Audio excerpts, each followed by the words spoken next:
Chapter 1. The Mermaid. Every evening the fisherman went out fishing. He sometimes sold his fish at the market. Sometimes he did not catch many fish, and he could not sell them. One evening his net was very heavy. He laughed and said, "Did I catch all the fish in the sea? Or did I catch some horrible monster? I will give it to the queen. She will be happy." He pulled and pulled the heavy net. Finally, he pulled the net next to the boat.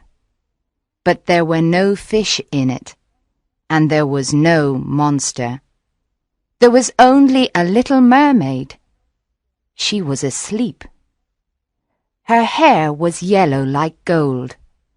Her body was white like ivory. Her tail like silver and pearl, and her ears like seashells. She was very beautiful. The fisherman pulled the net closer to the boat. He embraced her. When he touched her, she screamed. She could not escape, so she began to cry and said, "Please let me go. I am the only daughter of a king of the sea. My father is very old and alone." But the fisherman answered her, "I will let you go, but you must make me a promise. I will call you, and you will come and sing to me. The fish love the songs of the people of the sea. You will sing, and my nets will be full." "I promise. Please let me go," cried the mermaid.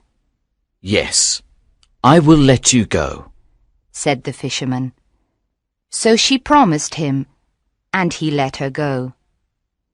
She went back into the sea and trembled. She felt a strange fear.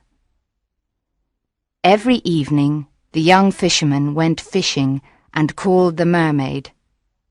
She came and sang to him. The dolphins swam round and round her. The seagulls were in the sky above her head. She sang a marvelous song of the Tritons, the men with long green beards. She sang of the gardens of the sea with their corals. Here the fish swim like silver birds. She sang of the big whales from the cold North Seas, and of the dead sailors in their ships at the bottom of the sea. She sang of the little children. They ride on the backs of the dolphins and laugh.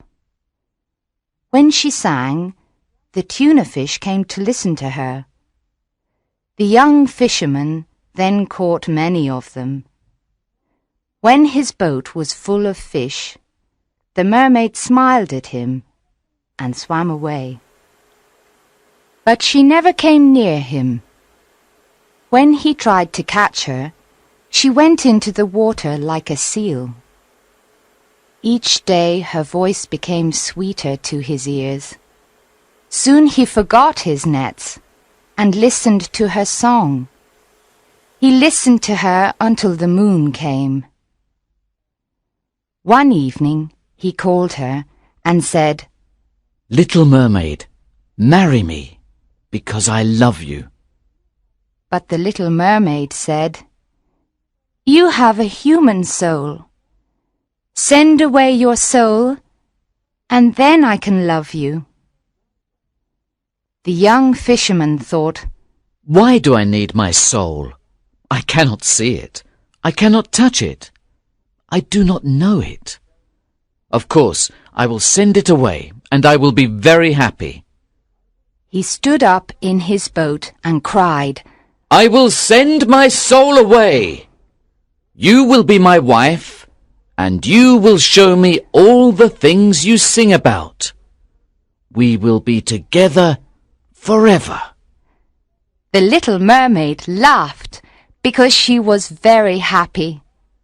But how can I send my soul away? cried the young fisherman. I do not know, said the little mermaid. The people of the sea have no souls. Early the next morning, the fisherman went to the priest's house and knocked on his door. The priest looked out of the window and saw the fisherman and said, "Come in." The young fisherman entered and cried to the priest, Father, I am in love with a mermaid. I cannot marry her because I have a soul. How can I send my soul away? I really do not need it. Why is my soul important? I cannot see it.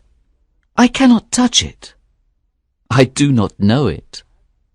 The priest answered, Are you mad? God gave you your soul. It is very precious. It is as precious as all the gold in the world. So, my son, do not think about this any more. It is the worst sin. The people of the sea are lost creatures. They are like the beasts of the field. They do not know what is right and wrong. God didn't die for them.